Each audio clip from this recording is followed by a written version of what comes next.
Good evening and welcome back to OK Hot Topics and Cool Drinks. This is day 2 of our month-long series happening live every night at 8:15 p.m. on Instagram at Wolf Vibrations and now also available on YouTube for replay.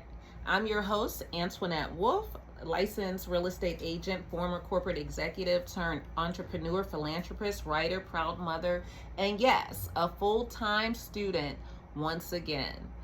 This space is designed for a very specific tribe. Those of us who have invested years, if not decades, into our education, our children's futures, and the preservation of family legacy. Whether you're actively leading in business or retired from the boardroom, this space is solely for families who have paid for their children's education. Whether that's private school, college, or specialized training, if you're invested in their future, this conversation is for you.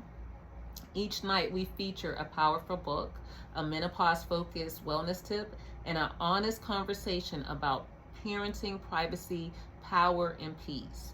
Tonight's topics include a featured reflection on the next day by Melinda Gates, a wellness tip for women navigating hair loss during menopause, the rising mental health crisis on college campuses, new expert commentary on social media's effect on youth, practical ways to protect and empower our children in the digital age, and of course, poetry and laughter because corporate families like ours deserve spaces that reflect and values our voices. Now, before we actually dive in, let's take a moment to ground ourselves with a poem, one that speaks to quiet strength and unshakable peace. It's a poem that I wrote from my new book called She Shines Anyway, which is 76 poems for the woman that refuses to dim her light. And let's see here. The poem that I'm going to read is The Room Was Never Ready. It goes, you didn't say too much, they just weren't ready to listen. You didn't walk in too loud, they just needed you to stay hidden. You weren't too big for the space was too small for your grace, too narrow for your truth, too dark for your light to move through. They made you question yourself in rooms built for your silence, where your brilliance was seen as defiance. But now you know the problem wasn't your presence, it was their discomfort with a woman who doesn't flinch. So walk in anyway, take up space like oxygen, and never again confuse shrinking with being polite. Okay? So I hope you guys like that poem. You can find this book on Amazon and also one of my websites, bewellnesscenter.shop, okay, in the library section. Now, I'm going to take a quick joke before pivoting onto our first topic. And I'm going to have a little sip of our drink. Let's see. Okay, so I wrote this joke. Tell me what you guys think. Leave something in the comments for me. Why did the college student break up with their Wi-Fi? Because it wasn't giving enough connection. All right. I know. I think it's funny though. Now, tonight's book is called The Next Day by Melinda Gates. Okay. I don't know if you guys have heard of it yet, but let's talk about it. All right. Because understanding her journey gives this book even more impact. So this is it right here. The Next Day. Melinda Gates is a philanthropist. She's a global advocate for women and girls, former Microsoft executive, and the co-chair of the Bill and Melinda Gates Foundation, one of the largest philanthropic institutions in the entire world. She has spent decades working in global health, education, family planning, and financial equity. But this book isn't just about her platform, it's about her pivot.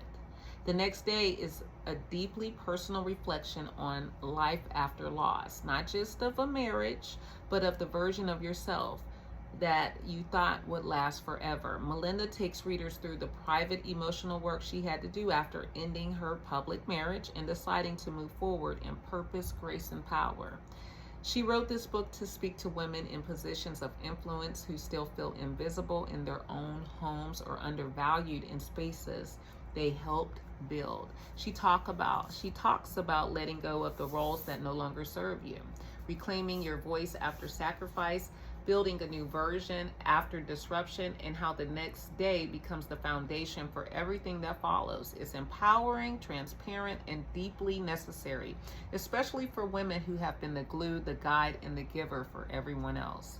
I purchased my copy personally at Barnes & Noble, but you can also find it at Amazon or wherever else you get your books. Okay. And if you ever had to rebuild quietly while the world watched, this book will speak directly to you. And that's one of the reasons why I love it, because I'm in that tribe. Okay. So I'm going to pivot after having another sip of my drink. Pour me a drink. You ever heard that song? Pour me a drink. Anyway, let me have a little sip. So tonight's wellness tip is on hair loss and menopause, okay? Now, if you're experiencing hair loss or thinning hair, focus on adding some nutrient-rich foods like flax seeds, lentils, pumpkin seeds, and leafy greens into your diet. These are rich in biotin, iron, and zinc, all essential for hair retention. You can also gently massage some oil into your scalp, like peppermint and rosemary oil, 3 to 4 times a week. It improves circulation and helps wake up the dormant follicles. A healthy routine inside and out is what we're aiming for.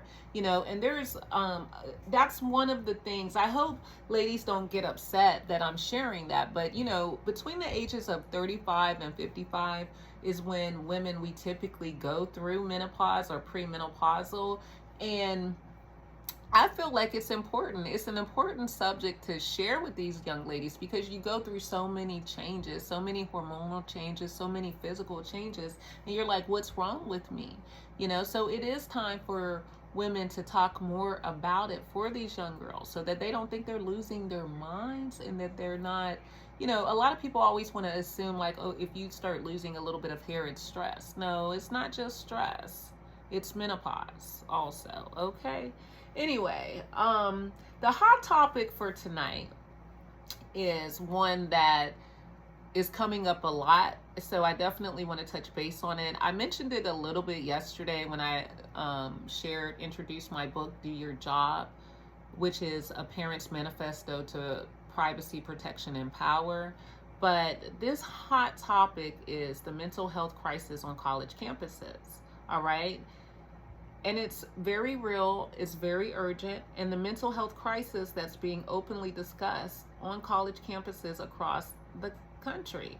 Now, as a full-time student, again, I hear it, I see it, I feel it, and it's not just personal, it's public. The faculty, advisors, and students are acknowledging that mental health is no longer a side issue. It is literally a crisis. Okay, we're not speculating, we're reporting what is actively being said in academic institutions nationwide. And that's why the statistics I'm about to share are not just helpful, they're definitely necessary. So, over 60% of college students report overwhelming anxiety, according to the American College Health Association. Nearly 1 in 3 girls seriously considered suicide in 2021, according to the CDC. 80% of college students say that digital overload and the aftermath of the pandemic have left lasting damage to their mental well-being, despite constant online connection. Gen Z reports some of the highest levels of isolation in modern history. Now, based on the U.S. population estimates and the reported statistics, a 2025 survey reveals that approximately 12.9 million students in kindergarten through 12th grade have experienced cyberbullying within a 30-day period. Approximately 42 million American women have experienced some form of online abuse, and approximately 35.5 million young adults aged 18 through 29 have been targets of online harassment. These figures show that online harassment is affecting tens of millions of Americans across different age and gender groups, making it a national crisis, not just an individual or an isolated issue.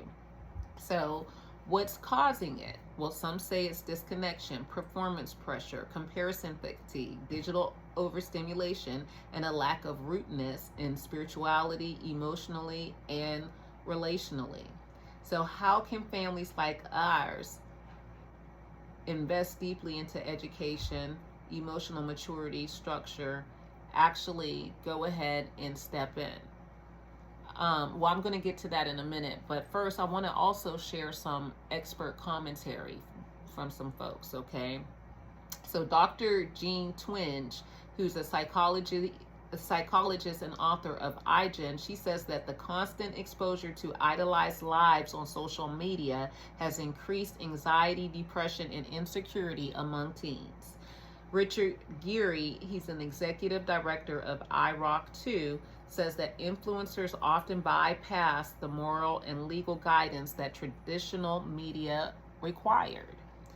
Detective Sergeant Dana Campbell, who's a cyber crimes from the cyber crimes unit, says that we've seen predators use the influencer mask to gain trust. Dr. Michael Rich from Digital Wellness Lab says children mirror what they see.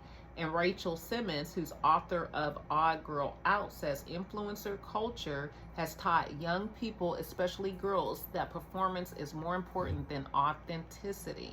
So there is a crisis behind the screen, and in a world powered by Wi-Fi and ruled by screens, we've traded playgrounds for platforms and family dinners for digital scrolling. The time for reactive grief is over. What we need now is proactive protection. That starts with demanding accountability. Let the numbers be your wake-up call. Let the names we've lost to suicide be your reminder, and let your voice be strong, unwavering, and aligned with truth. Be the one that says, no more silence, not when our children are at stake.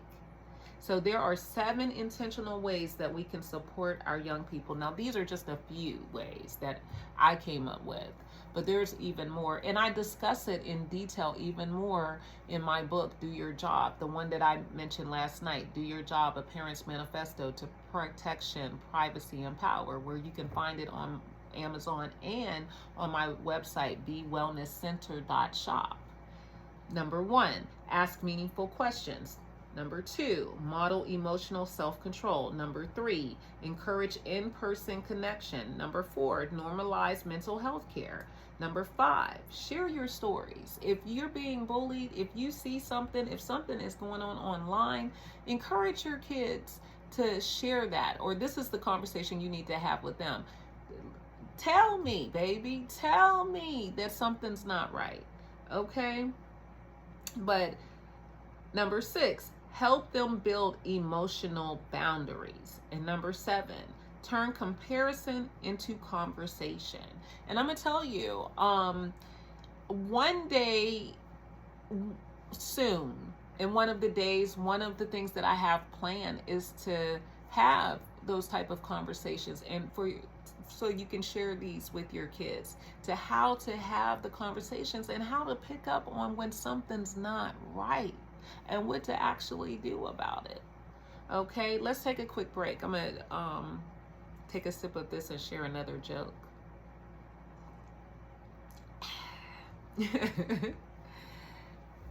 So here's the joke. Why don't college students play hide and seek? Because you can't find when your location is already posted on Snapchat. Was that funny? Okay, that one might not have been as funny as the first one. Now, you guys know I have a podcast. I don't know if I mentioned it, but yes, I have a podcast. It's called What We've Been Waiting For, Unedited.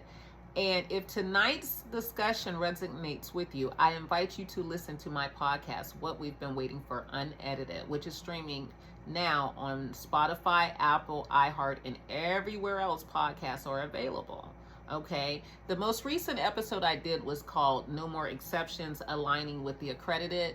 However, I talk a lot to parents about things like that, how to basically be a parent, because my oldest is in her 30s, and not how to be a parent, but how to connect when there's so many different influences out there, attempting to get in between the relationship that a parent builds with their child.